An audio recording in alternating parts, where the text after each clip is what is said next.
plus. L'École supérieure d'administration, d'économie, de journalisme et des métiers de l'audiovisuel ESAE offre de nouveaux challenges pour l'année universitaire 2023-2024. Étudiantes et étudiants, parents d'élèves nouveaux bacheliers, ESAE, c'est la garantie d'une formation de qualité à des conditions très avantageuses. À Gbedjromede, à Papa, à Boumekalavi et Parakou, inscrivez-vous en administration générale, administration du travail et de la sécurité sociale, trésor et finances publiques, impôts, diplomatie et relations internationales, journalisme et métiers de l'audiovisuel, gestion des marchés publics, planification et développement local, sciences économiques, sciences juridiques et toutes les filières des sciences de gestion. ESAE vous offre des bourses, demi-bourses et de réductions pour les premières inscriptions dans toutes ces filières. Waouh! En licence 1, 2 et 3 et en master, bénéficiez jusqu'à 50% de réduction sur tous nos sites. N'est-ce pas génial? Infoline. ESAE Gbedjromede, 3e rue à droite en quittant le carrefour Le Jador pour la BIBE Jéricho ou au plus 229 90 93 65 21 98 98 14 00 à Kpakpa au plus 229 52 88 33 33 à Boumekalavi au plus 229 52 88 44 44 Parakou au plus 229 52 46 12 12. ESAE, l'excellence à un an.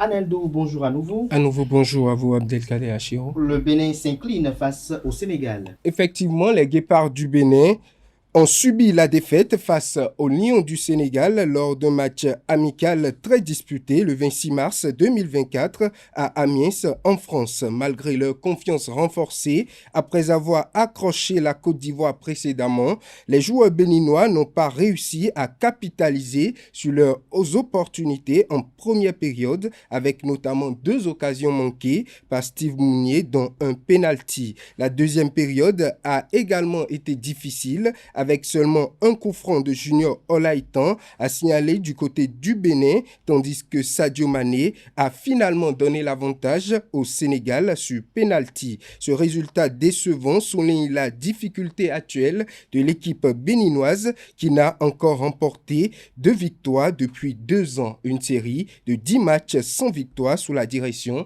du sélectionneur national Gernot Rohr.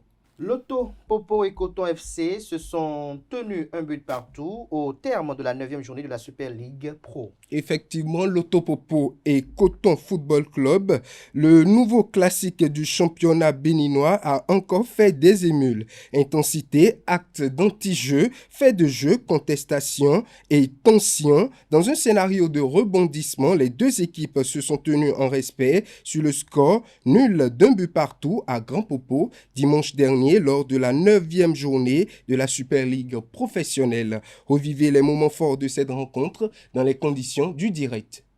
Et Loto qui essaie de mettre le pied sur le ballon, ils ont la maîtrise. Pour ces 3 premières minutes, attention à cette passe à l'adversaire, bon retour vers le but adverse et je crois que ça pourra vraiment faire mouche parce qu'il y a des actions dangereuses et c'est parce qu'il manque du côté des verts et blancs. Il faut... 2 clubs sont localisés en bordure de mer et cette jolie passe sur le côté pour Zoukanri qui déborde, c'est pour Zakiou, c'est pas ça. Eh bien, ça sera pas de la joie. Zulkaneri Seibou qui perfore le milieu de terrain, ils arrivent à donner la passe, la protection. Ce qui s'est passé, donc on ne va pas juger à sa place, il était très loin. Attention, une autre action de l'autre côté, un crochet à l'intérieur. Exactement, il a une lourde frappe, il est fort dans les jambes. Et c'est reparti pour une contre-attaque des cotonculteurs sur le Idriss, sur le coteau, il repique à l'intérieur pour centrer, c'est pour qui? Pour la frappe. Et but Hippolyte Aessani, but. Les cotonculteurs viennent d'ouvrir le score. Ah, que c'est magnifique. Et peut-être, pourquoi pas avant la fin de la rencontre, d'arracher carrément les 3 points pour ne plus être qu'à 2 points. La frappe, attention. 1 but à 0, avantage aux visiteurs. Boussougou qui a été bousculé, il a été tiré. Oh. C'est mieux pour Zulkaneri. Sur le pied gauche, son pied gauche sur le gardien directement. C'est un but. L'égalisation, c'est invraisemblable. But. Oh, il s'est laissé tomber. Il s'est laissé tomber. Une fois de plus, l'arbitre a été hyper vigilant. Une tête. Ah, il y a pénalty. Il y a pénalty sur provoqué par Malik Tanguy. Les joueurs de l'Auto, ils sont furieux.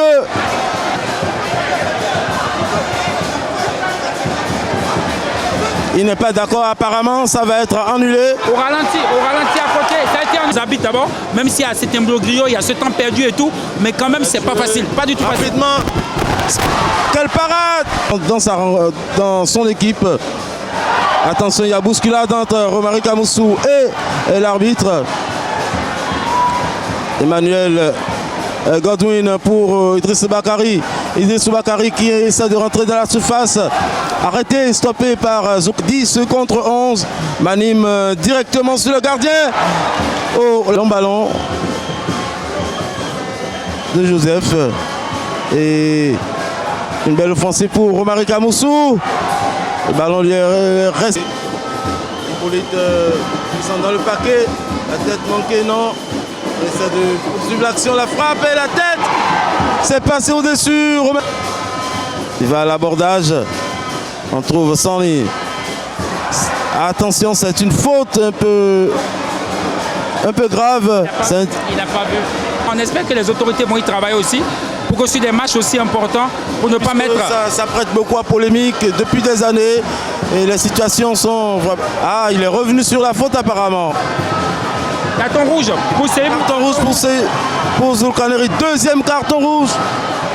Le coach Saturnin Ibela donne ses impressions sur la rencontre. Au regard du scénario du match, Saturnin Ibela, l'entraîneur des Loto Boys, se contente du point du nul. Les derbys n'ont qu'un seul objectif, c'est de gagner. L'analyse tactique ne change pas la finalité du problème. Aujourd'hui, Coton a fait match nul contre Loto Popo. Je pense que l'objectif aujourd'hui, c'était que l'un des deux devait gagner. Sauf qu'un certain nombre de paramètres ont fait en sorte que l'un ou l'autre ne gagne pas.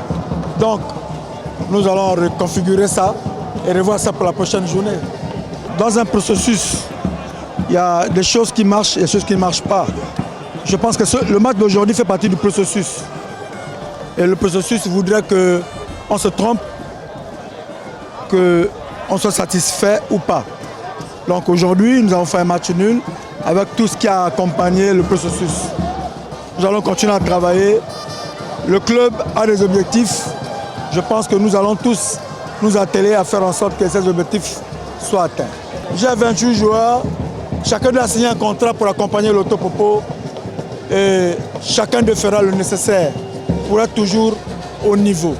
Et fera en sorte que chaque fois qu'il sera aligné, qu'il joue pour l'Auto Popo. Du côté de Coton Football Club, les joueurs sont déçus. En face, les cotonniers nourrissent des regrets. Hippolyte Sanni, le buteur, Bachirou Souleymane, capitaine des doubles champions en titre, et Romaric Amoussou, le meneur de jeu, s'expriment. Effectivement, on est venu pour ça. On est venu pour les 3 points, on n'est pas venu pour un match nul. Mais comme on le dit toujours, ça c'est juste sur le terrain. On est venu et bon, on est vraiment à rentrer avec les 3 points parce qu'on a commencé difficilement le championnat. Et là, nous sommes en train de venir petit à petit. Bon, à défaut des 3 points, on rentre avec 1 point. On se dit que c'est pas trop mal, mais on aurait vraiment aimé partir avec les 3 points. Tout à fait normal. Avec un match où tu domines en plus avec 2 cartons rouges de l'adversaire, normalement tu dois tout faire pour gagner ce match.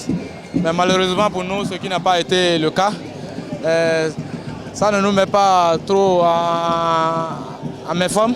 On va continuer par travailler et le reste va venir.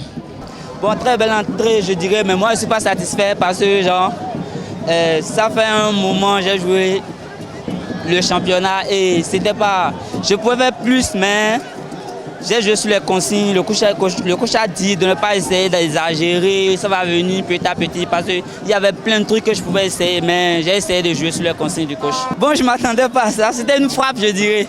C'était une frappe, c'était pas une passe, mais peu importe la qualité du ballon, je devais m'adapter et mettre ça au fond, mais bon, ça m'a surpris en fait et je ne m'y attendais pas. Si je marquais ça, le match était plié et que on pouvait aller 3-4-1, c'est possible, mais... Si tu veux conserver le titre, il faut gagner le match. Et ça part de ce genre de match. Il faut gagner ce genre de match. Ce qui n'a pas été le cas ce soir, bon, c'est pas grave, on va continuer par travailler. Oui, parlons du meilleur match de Coton Football Club. Oui, tout à fait, c'est un travail qui s'enchaîne. C'est vrai qu'on a mal commencé le championnat, mais au fil du coup, on se rattrape tout petit peu. Et je suis sûr que d'ici à là, on va regagner notre classement, notre position sur le classement.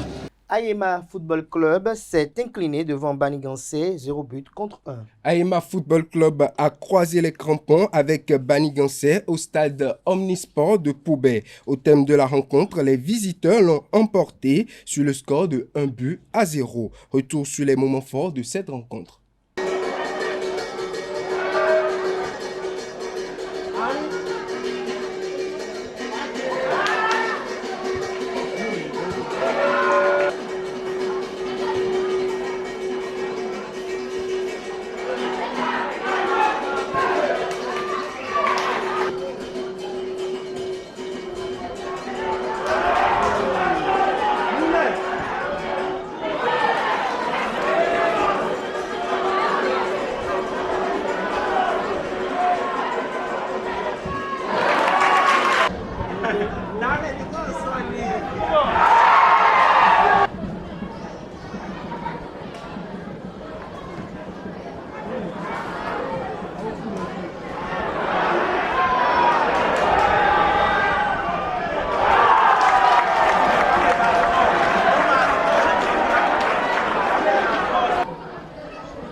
Merci à vous, Anaël Lado, pour cette présentation de la page des sports. À présent, chers amis internautes, on va installer Francis Fahami et Atifa Olafa pour la rubrique définition du jour et trucs et astuces.